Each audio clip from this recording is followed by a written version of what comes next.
Yoma Daf Yudalet Amud Bet, bonjour à vous tous. Eh bien aujourd'hui nous allons rester sur le problème, ou plutôt commencer à en parler, du problème de savoir est-ce que on s'occupe d'abord des Néroth au Beth Amikdash ou d'abord de la Kétoret. Et c'est un très gros problème parce qu'il y a des Mishnayot qui se contredisent. Alors dans notre Mishnah à nous avons vu hier toutes les avodot qui devaient faire le Kohen Gadol, qui devait faire pendant les 7 jours.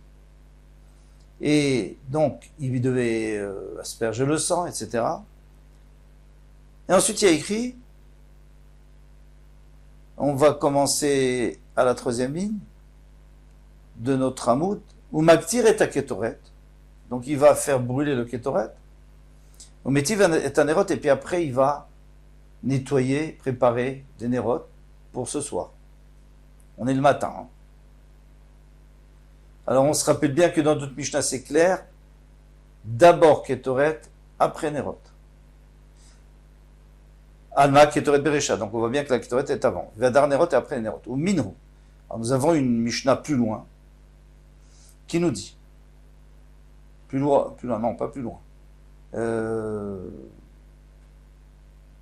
au sujet des payassot. C'est quoi les payassot? C'est que on fait jouer des tirages au sort pour savoir qu'est-ce qui allait apporter le korban tamid, qu'est-ce qui allait apporter le ktoret, etc. Alors on faisait un korban pour dire qui est-ce qui va pouvoir nettoyer, un tirage au sort pour qui est-ce qui va avoir la chance de pouvoir nettoyer enlever, si vous voulez, la cendre du bet mizbeach hapnimi. Mishizachav menorah, celui qui va nettoyer la menorah. Mishizachav Ktoret, celui qui va être zoché de la Ktoret. On voit très bien que la menorah c'est avant le Ktoret. Et chez nous on a vu que c'est la Ktoret avant la menorah. Amar Ravuna a répondu Mantana Tamid. Il dit tout ça c'était dans le Mishnah Tamid. Le Mishnah Tamid qui parle de l'ordre des choses du Beth Amikdash. Et surtout de ce qu'on vient de voir là. Eh bien, on peut dire que la Mishnah de Tamid, on marque avec la Mishnah de Yoma. Car chez nous, on commence par la Ketoret, on finit par les Néroth, et chez eux, on commence par les Néroth, on finit par la Ketoret. Et qui a enseigné Mantana Tamid? Qui est-ce qui a enseigné Tamid? Rabbi Shimon dit Amitzpahu. C'est Rabbi Shimon, un homme de Mitzpah. Et lui, il n'est pas d'accord avec nous. Nous sommes des Chachamim, mais on est en marloquette. La Gemara dit, mais non, Vaïfra Shaminanle. Mais non, Rabbi Shimon dit Shamitzpah, il dit pas du tout. C'est pas lui qui a enseigné Tamid. Parce qu'il va contre les Mishnah de Tamid. Donc on voit, Detnan, quand on a enseigné dans les Mishnah, dans Tamid encore une fois. Balo le Keren Mizrachit Tzfonit. Une petite introduction. Un korbanola, eh bien, on prend le sang et on asperge. Shtaim Shenarba. Ça veut dire quoi, Shtaim Shenarba? Ça veut dire qu'on asperge 2 aspersions, mais ça en fait 4. Pourquoi? Parce que le Kohen tourne autour du Mizbeach et il est sur la terre, sur le sol. Il ne monte pas dessus. Il est sur le sol et il asperge. Quand il arrive au coin est-nord, il asperge sur le coin. C'est-à-dire comme ça sur le coin, et donc en une aspersion, il arrive à faire des 2 côtés. Il fait le coin est et nord. Et après, quand il arrive au nord-ouest, eh bien il fait... Pardon. Quand il arrive à l'ouest-sud, donc il a fait tout le tour, ou plutôt la moitié du tour, et là il va asperger sur... Alors on va voir dans les mots. Detnan. Balo les Keren Mizrachit. Il arrive au coin est-nord, Noten Mizracha Tzfona. Il va asperger sur l'est et sur le nord en même temps. Une seule fois, mais ça fait 2. C'est une aspersion qui font 2 côtés. Maravi Dromit, mais après quand il arrive à l'ouest-sud, Noten Marava Droma. Il va mettre sur le coin sud-ouest. Très bien. Donc jusqu'à présent, c'est normal. Maintenant, il faut quand même dire, et je me suis arrêté au milieu de l'introduction, qu'un korban khatat, c'est totalement différent. Le korban khatat, il monte, parce qu'il y avait autour du misber un sovev, un genre de corniche sur laquelle il montait. Et le korban khatat, il y avait deux différences. Premièrement, c'est qu'il devait asperger en haut du misber, pas en bas. En bas, ça veut dire en dessous du chut hasikra. Le chut hasikra, c'est une corniche qui séparait le haut du misber du bas du misber. Donc, korban ola, il doit faire en bas, le chut hasikra, et korban khatat, il doit monter en haut. Donc, il monte sur le sovev autour, sur la corniche qui fait le tour, et il asperge. Une deuxième différence, il asperge en haut. Deuxième différence, c'est qu'il fait 4 aspersions, une sur chaque coin. Donc, c'est pas 2 qui font 4, c'est 4 qui font 4. Mais ici, on est dans un korban ola, on est d'accord, puisque c'est le korban tamid. Et c'est là-dessus que Vetane ala Rabbi Shimon Ish HaMitzpah, Meshane Betamid. Eh bien, pour le korban tamid, c'est un peu différent. On fait une petite différence. C'est vrai que c'est un korban ola, mais on va faire un petit peu comme le korban khatat, on va voir. Marav et Mizrach et Tzfonit, je suis d'accord avec vous, quand il est à l'est, nord, Noten Mizrach Hatzvona, il fait les deux en même temps. C'est-à-dire c'est une aspersion qui en font 2.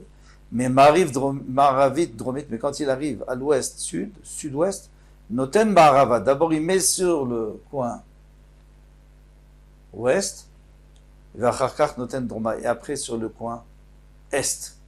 Donc c'est-à-dire que là, c'est 2 qui font 2. Donc il y en a 3 en tout. 3 qui font 4. En tous les cas, ça on va expliquer plus loin pourquoi, quelle est toute la raison. Mais en tout cas, on voit très bien que lui, il discute contre le Tanakama de Tamid. Donc c'est pas lui le Tanakama de Tamid. Alors pourquoi tu m'as dit que c'était lui? Et là, Rabbi Yochanan dit on va inverser. Man Tana de Seder Yoma, qu'est-ce qui enseigne l'ordre de Yom Kippour? C'est-à-dire notre Masechet, Yoma, c'est Rabbi Shimon Ish HaMitzpah, c'est lui. Et c'est lui qui dit que d'abord on fait le Ketoret, après on émet et Anerot. Mais le Tana du Korban Tamid lui dit d'abord les Nerot et après le Ketoret. Jusqu'à là, tout va bien. Mais là où c'est plus embêtant, c'est que maintenant on va voir que dans Yoma nous-mêmes, entre les prakim de Yoma, il va y avoir des contradictions. Rami Seder Yoma à Seder Yoma. Moi, je peux te poser une question. Alors, pourquoi on appelle Seder Yoma? Parce que c'est l'ordre de Yom Kippour. L'ordre, comment on fait, l'ordre du travail de Yom Kippour, ça va être en ordre. Pas maintenant. On n'a pas encore commencé ça. Parce que maintenant, on est en train de dire ce qu'il fait 7 jours avant. Mais après, on va commencer, on va dire, voilà, là, il commence par ça, il fait ça, ça va être en ordre. Eh bien, on va voir 2 Mishnot qui se contredisent. Etnan. Païs Hacheni. Quel est le deuxième païs? Donc on avait le premier païs, c'est-à-dire le tirage au sort, premier païs, deuxième païs, troisième et quatrième. Alors quel est le deuxième? Mishochet, qu'est-ce qui va faire la shrita?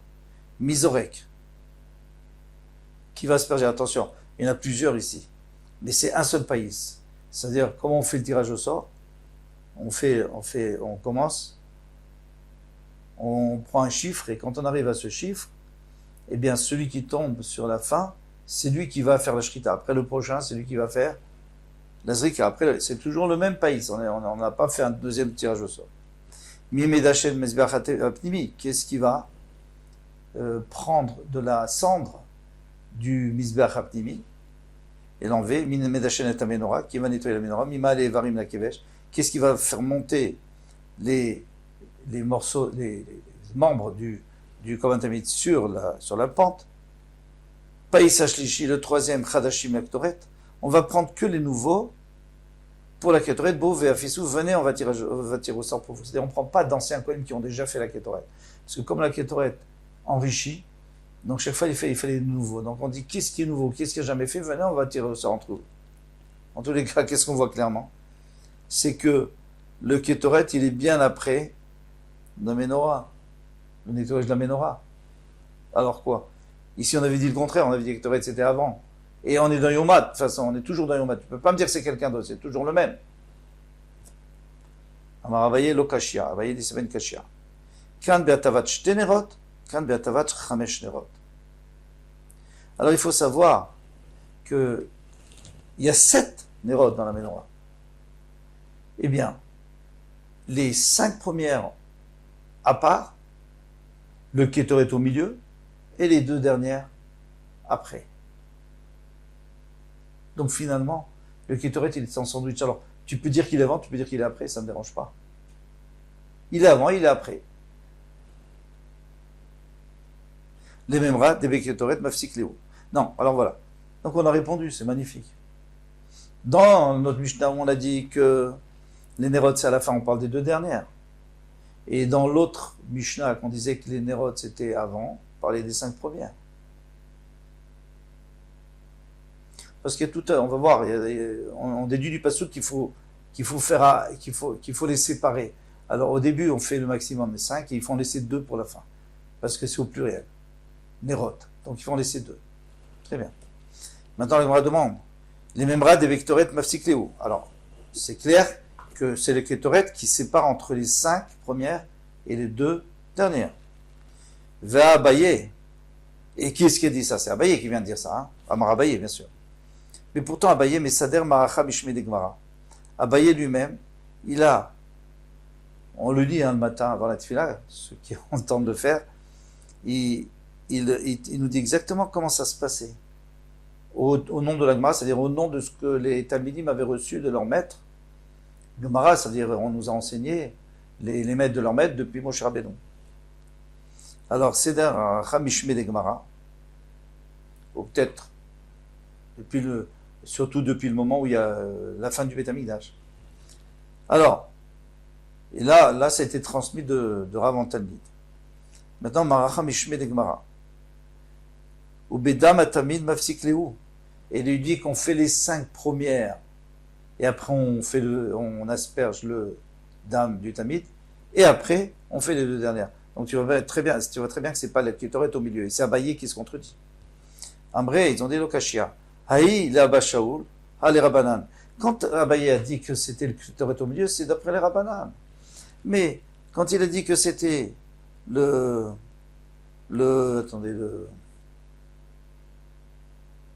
Damatamid, ça c'est Abba Shaul. Bon. Et d'où je sais? Parce qu'il y a une requête, on l'a vu dans une braïta des Tanya. Lo yetiv et anerot v'achakach yaktir. Il ne doit pas nettoyer les nerot, préparer la menorah et après être maktir. Et la yaktir v'achakach yetiv. Il doit d'abord faire la kétoret et après il doit nettoyer. Donc c'est comme nous disons, hein, comme on avait vu dans notre Mishnah à nous, que d'abord la kétoret et après les nerot. Abba Shaul Omer, Abba Shaul dit le contraire. Metiv v'achakach maktir. D'abord, il nettoie les nerot et après, il est maktir. Donc, notre Mishnah, c'est les Chachamim, notre Mishnah, c'est Abba Shaul, il n'y a pas de machloket, il n'y a pas de problème, il y a une machloket.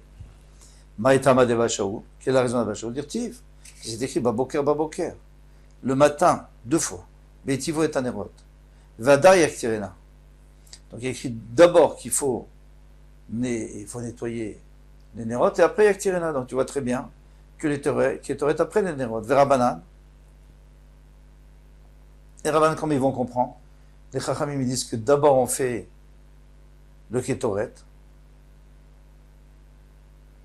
Alors ils disent, Maïkama Rachamana, tourne la page, Beidan, Atava, Te, Maktar Kétoret.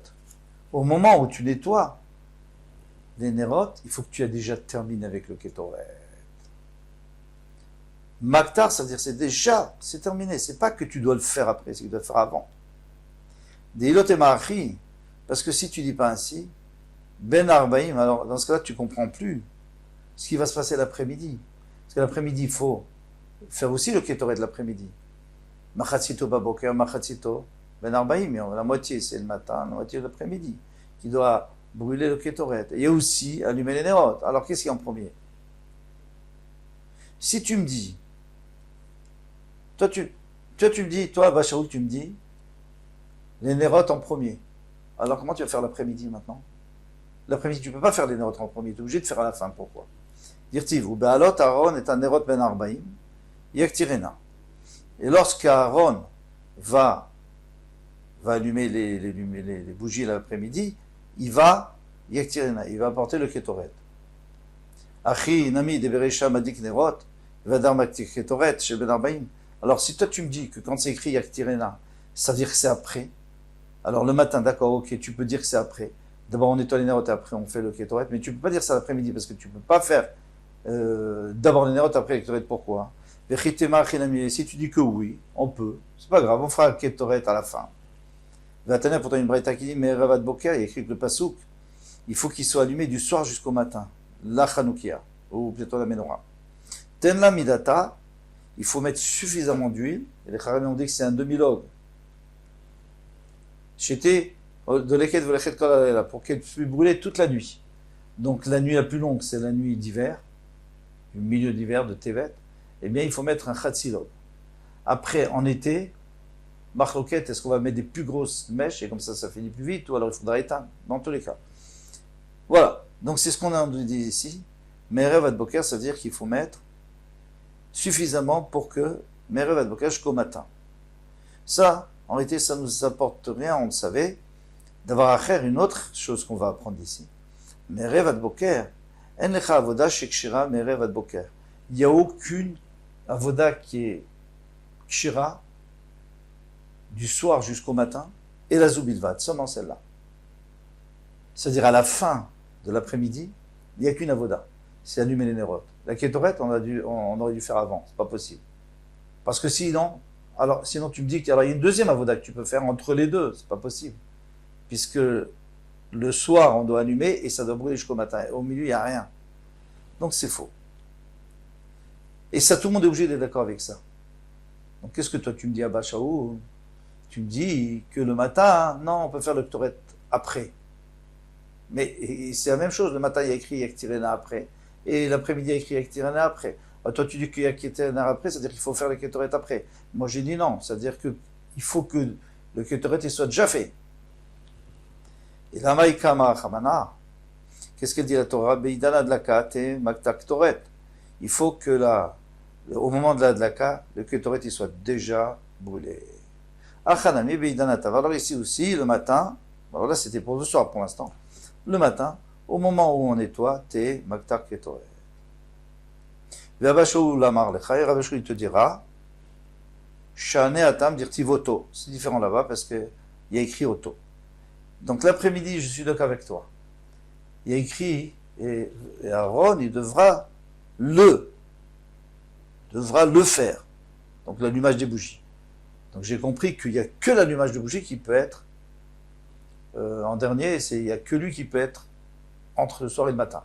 Mais le Ketoret doit être avant. Mais le matin, il n'y a pas écrit auto, donc le matin, je dis que le Ketoret est après. Et voilà, avec ça, on a terminé. J'ai voulu finir plus ou moins, bien qu'on n'a pas terminé, mais au moins le Inyan. Kol Tov, à demain, Bezrat Hashem.